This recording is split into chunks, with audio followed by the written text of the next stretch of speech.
जय जिनेन्द्र। पूज्य मुनि समता सागर जी महाराज ने कहा है, मान तुंग महाराज का भक्तामर स्तोत्र अनुपम अद्भुत काव्य है, जिन भक्ति का स्रोत। पारस चैनल पर आप सभी दर्शकगण उसी भक्तामर स्तोत्र के प्रतिदिन दो दो काव्यों का अर्थ समझ रहे हैं। हमें आशा है आपको ये अर्थ जरूर अच्छे लग रहे होंगे। हमारे बताने से नहीं, भक्तामर स्तोत्र है ही इतना महान कि उसको जितनी बार बोला जाए, जितनी बार सुना जाए, जितनी बार उसका अर्थ विचारा जाए, हृदय में भक्ति की हिलोरें और अधिक उठा करते हैं। आइए आज काव्य नंबर 29 का उच्चारण करते हैं। सिंहासने मणिमयूख शिखा विचित्रे, सिंहासने मणिमयूख शिखा विचित्रे, विभ्राजते तव वपुः कनकावदातम्, विभ्राजते तव वपुः कनकावदातम्, बिम्बं वियद्विलसदंशुलतावितानम्, बिम्बं वियद्विलसदंशुलतावितानम्, तुङ्गोदयाद्रिशिरशिव सहस्ररश्मिः, तुङ्गोदयाद्रिशिरशिव सहस्ररश्मिः, सिंहासने मणिमयूख शिखा विचित्रे, विभ्राजते तव वपुः कनकावदातम्, बिम्बं वियद्विलसदंशुलतावितानम्, तुङ्गोदयाद्रिशिरशिव सहस्ररश्मिः। भक्तामर स्तोत्र के इन काव्यों में प्रातिहार्यों का वर्णन चल रहा है। प्रातिहार्य जो विशेष शोभा की वस्तुएं होती हैं, उनको प्रातिहार्य कहते हैं। भगवान का वैभव अनुपम अतुलनीय है। ये अष्ट प्रातिहार्य भगवान के होते हैं, अन्य के नहीं होते। अष्ट प्रातिहार्यों को हम रोज पूजा में भी बोलते हैं। दिव्य विटप, पहुपन की वर्षा, दुंदुभि आसन, वाणी सरसा, मंडल भारी, ये तुझ प्रातिहार्य मनहारी। कौन कौन से हुए? दिव्य विटप, विटप कहते हैं वृक्ष को। दिव्य वृक्ष माने अशोक वृक्ष। पहुपन की वर्षा, पुष्पों की वर्षा। दुंदुभि, देवों द्वारा बाजों को बजाया जाना। आसन, दिव्य सिंहासन। वाणी सरसा अर्थात दिव्य ध्वनि का होना। और छत्र, चमर और भामंडल। इस तरह प्रातिहार्य 8 होते हैं। पिछली कक्षा में हमने आपको अशोक वृक्ष, दिव्य विटप अशोक वृक्ष के बारे में, जो इससे पहला काव्य था, काव्य नंबर 28, उसमें समझाया था। आज दूसरा प्रातिहार्य है सिंहासन, उसकी चर्चा इस काव्य में की गई है। आइए एक एक शब्द का अर्थ देखते हैं। पहले कड़े शब्दों का अर्थ देखते हैं। मणिमयूख, मणि माने रत्न या मणिया, और उनकी मयूख माने उनकी किरणें, रत्नों की किरणों की। कनक अवदातम, सुवर्ण के समान उज्ज्वल। वपु माने शरीर। तुंग माने ऊंचे। उदयाद्रि माने उदयाचल के। वियद माने आकाश में। विलसत माने शोभायमान। अंश माने किरण, उनकी लताओं का, वितान माने समूह, किरणों की लताओं का समूह, विभ्राजते शोभायमान होता है। आइए अब काव्य को देखते हैं। सिंहासने, सिंहासन पर, सिंहासन कैसा है? मणि माने रत्नों की, मयूख माने किरणों की शिखाओं से चित्र विचित्र है। कोई नीला, कोई हरा, कोई लाल, कोई पीला, उनमें से किरणें निकल रही हैं। किरणें कैसी दिखाई जाती हैं? ऐसी दिखाई जाती है। ये कहलाती है किरण की शिखा, ये कहलाती है किरण। जब भी भगवान के पीछे किरण बनाई जाती है तो नीचे से मोटी, ऊपर से ऐसी बनाई जाती है। तो क्या कह रहे हैं भगवान? मणियों की, मयूख माने किरणों की शिखाओं से चित्र विचित्र, अर्थात रंग बिरंगी जो मणियां हैं उनकी किरणों की शिखाओं वाले सिंहासन पर, सिंहासने, सिंहासन पर, तव माने आपका, कनक अवदातम, सुवर्ण जैसा उज्ज्वल, सोने सरीखा वपुः सुशोभित हो रहा है। भगवान सोने जैसे रंग वाले किस पे बैठे हैं? सिंहासन पर। सिंहासन कैसा है? जिसमें तरह तरह के रंग बिरंगे रत्न लगे हैं और उनकी जो किरणों की शिखाएं हैं उनमें से निकल रही हैं, ऐसा सिंहासन।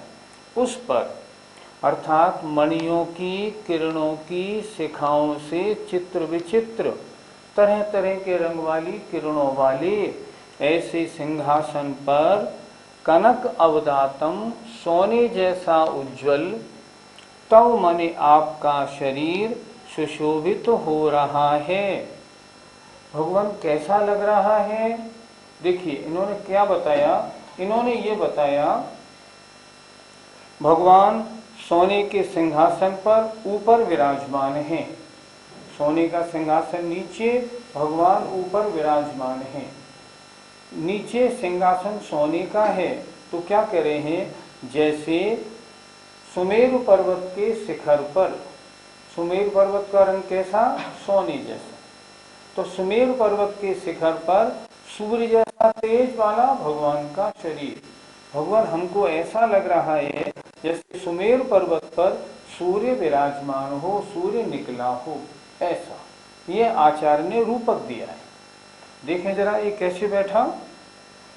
जैसे वेद माने आकाश में, विलसत माने सुशोभित, अंशु माने किरणों की लताओं के समूह वाले, सहस्त्र रश्मि है, हजार किरणों वाले, अर्थात सूर्य के बिंबम इव, सूर्य के बिंब की तरह। कहाँ पर है वो सूर्य? तुंग माने ऊंचे, उदयाचल पर्वत के शिखर पर, शिरसी। जैसे ऊंचे उदयाचल पर्वत के शिखर पर आकाश में शोभायमान किरणों की लताओं के समूह वाले सूर्य बिंब की तरह, तरह कहां से लगाया? शिरसी इव। समझ में आया?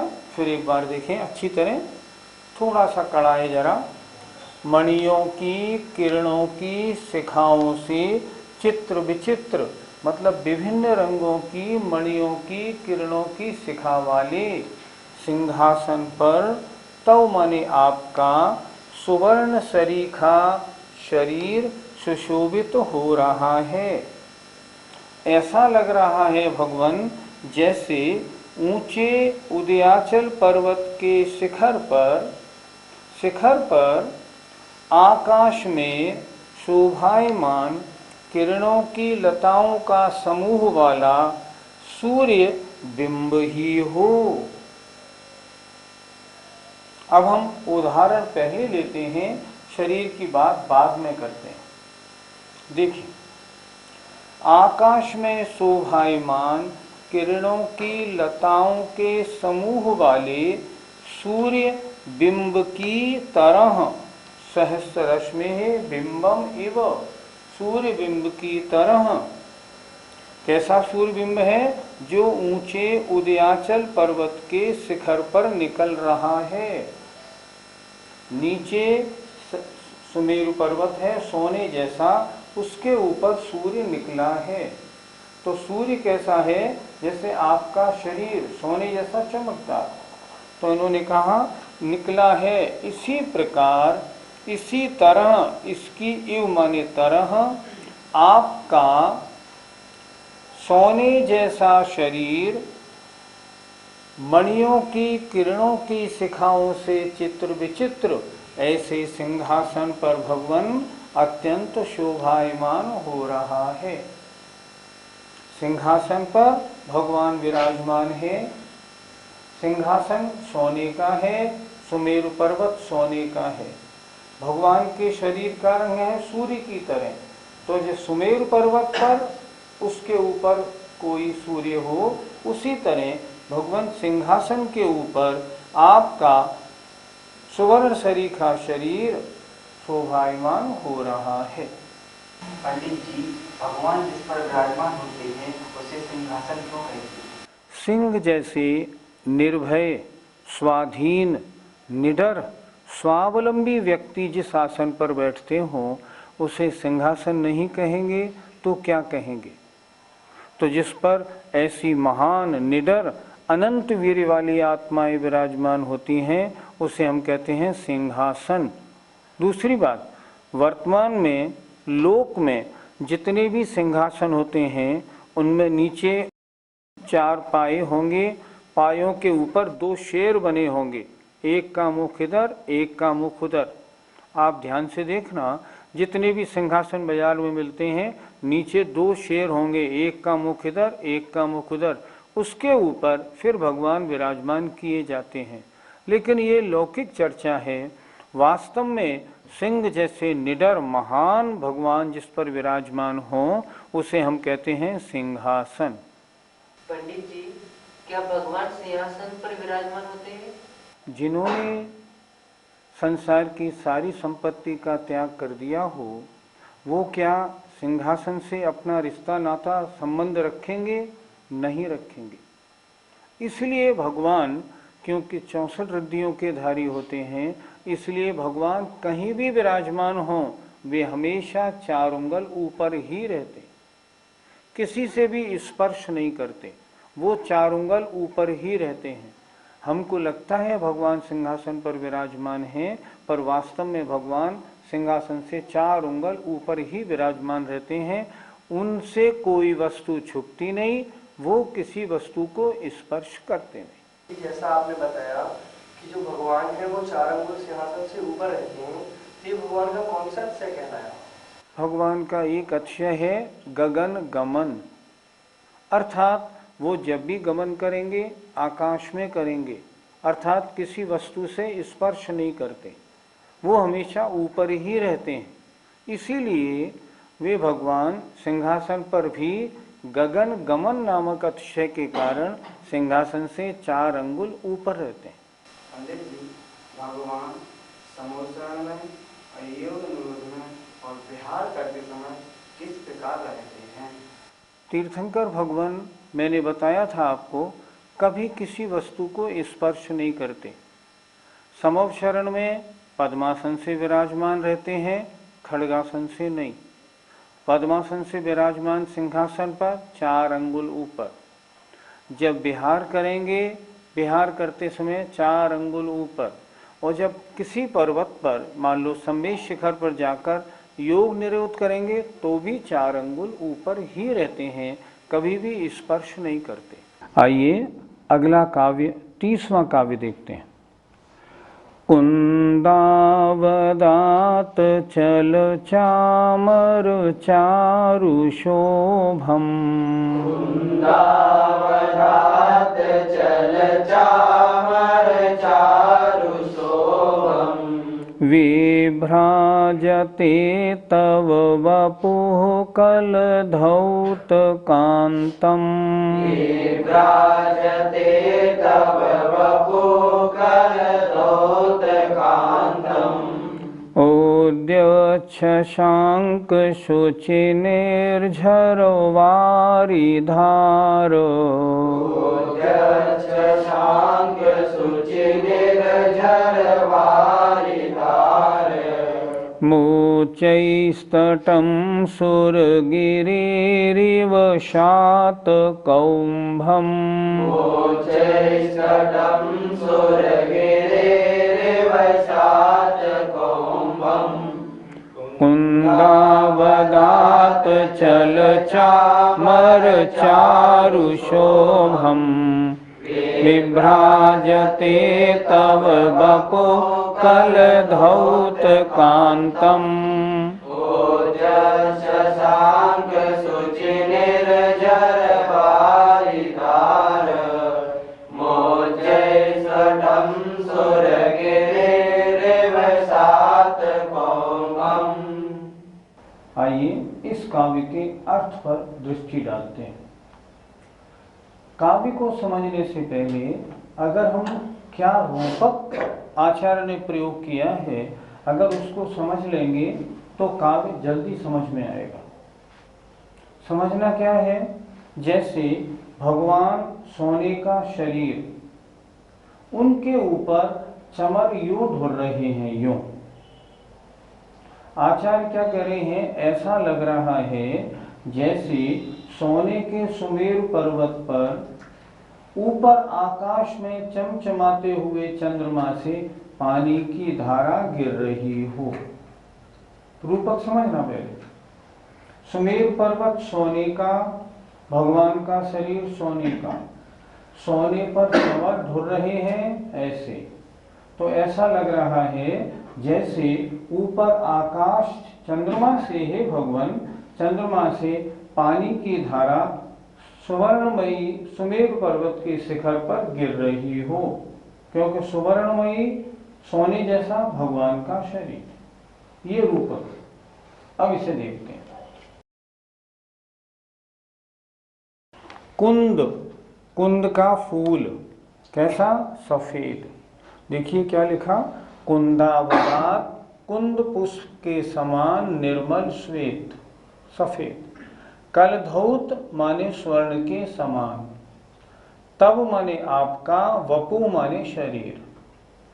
उद्यत शशांक, उदीयमान चंद्रमा के समान।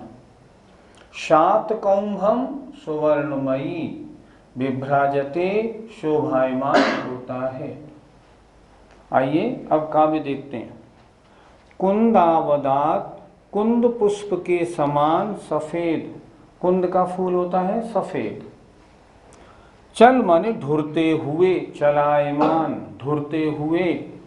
चामरों की, चमरों की। चारु माने सुंदर, शोभा वाला।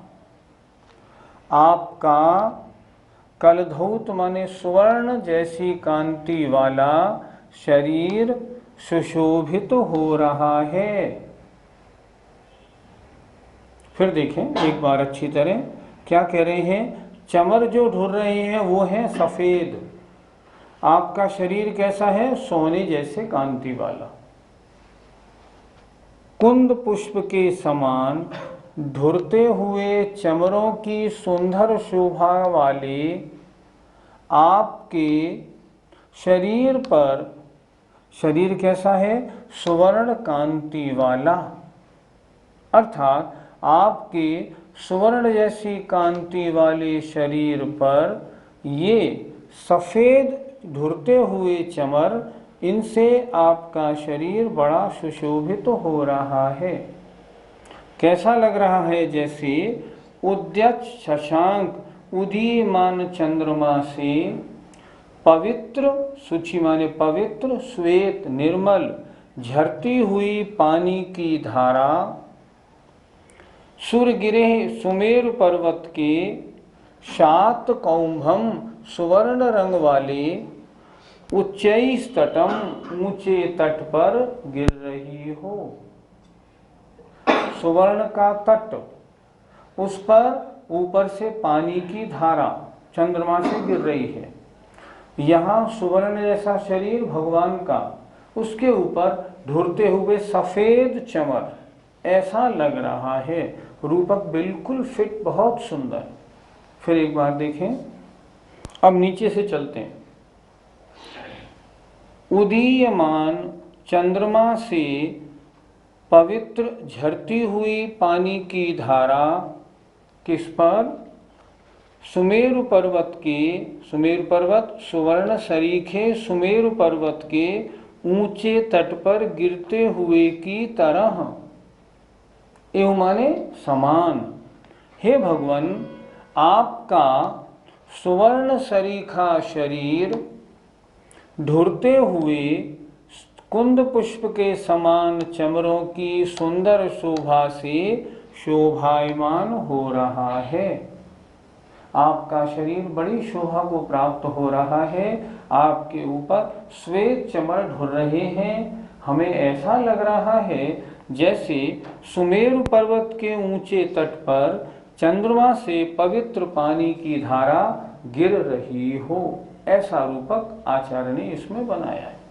जहाँ भगवान विराजमान होते हैं गंधकुटी पर, उनकी चारों दिशाओं में, चार विदिशाओं में यक्षों की 8-8 की पंक्तियां होती हैं।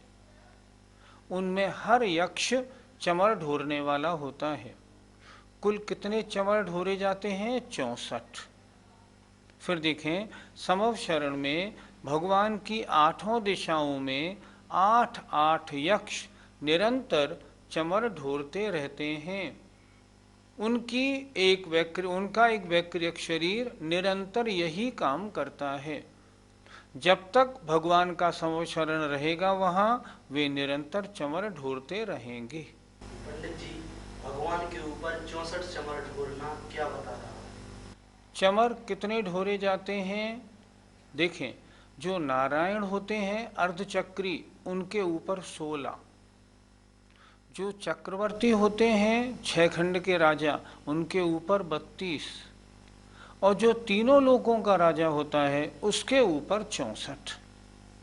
64 चमरों का ढोरना ये बता रहा है ये तीनों लोकों के स्वामी भगवान हैं, इनका कोई मुकाबला नहीं। क्योंकि तीर्थंकर के बाद फिर राजाओं में नंबर आता है चक्रवर्ती का, उसके तो मात्र 32 ही हैं। इसलिए 64 चमर ढोरा जाना ये बता रहा है कि ये 3 लोक के स्वामी हैं। पंडित जी, क्या चक्रवर्ती आदि पर भी देव ही चमर ढोरते हैं? नहीं, ऐसा नहीं। देवों के द्वारा चमर ढोरने का काम सिर्फ भगवान के ऊपर होता है, अन्य किसी के ऊपर नहीं। जैसे चक्रवर्ती सबसे बड़ा राजा माना जाता है, लेकिन उसके ऊपर भी देव चमर नहीं ढोरते। ये तो भगवान का अतिशय है जो 64 यक्ष निरंतर उनके ऊपर चमर ढोरते रहते हैं। पंडित जी, ढोरे जाने वाले चमर किस कलर के होते हैं? देखो, काव्य में स्पष्ट पहले कहाँ से शुरू किया आचार्य ने? कुंदावदात। कुंद पुष्प कैसा होता है? सफेद, चांदी जैसा। तो जो चमर भगवान के ऊपर ढोरे जाते हैं वो कैसे होते हैं? एकदम सफेद, चांदी जैसे रंग के होते हैं। इसलिए तो काव्य में लिखा, ढुरते हुए चमर कैसे हैं? कुंद पुष्प के समान। उनकी सुंदर शोभा से भगवान आपका शरीर सुशोभित हो रहा है। और भगवान का शरीर कैसा? सुवर्ण के समान। इसीलिए इस काव्य में ये रूपक आचार्य ने दिया कि जैसा सुमेरु पर्वत सोने का, ऐसे भगवान का शरीर भी सोने का। जैसे ऊपर से चंद्रमा से झरती हुई पानी की धारा श्वेत, उसी प्रकार भगवान के ऊपर ढोरे जाने वाले चमर भी श्वेत। कैसा लग रहा है? जैसे सोने के भगवान के ऊपर, सुवर्ण सरी के भगवान के ऊपर चांदी के चमर ढोर रहे हैं। ऐसा लग रहा है जैसे मान लो सुमेरु पर्वत पर चंद्रमा से स्वच्छ सफेद पानी की धारा बह रही हो, झर रही हो। इसीलिए ये रूपक कहा गया। इस प्रकार आज दूसरा काव्य हुआ। पहले काव्य में सिंहासन नामक प्रातिहार्य का वर्णन था, और इस अगले काव्य में जो 64 चमर हैं, चमर ढोरे जाना, उस अतिशय का वर्णन हुआ। अभी तक 3 अतिशयों का वर्णन हो चुका है, शेष 5 का अब अगले दिनों में ज़रूर करेंगे।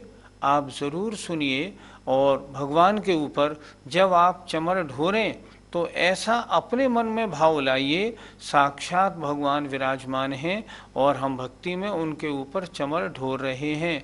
फिर देखिए आपके परिणामों की विशुद्धि कैसी बनेगी।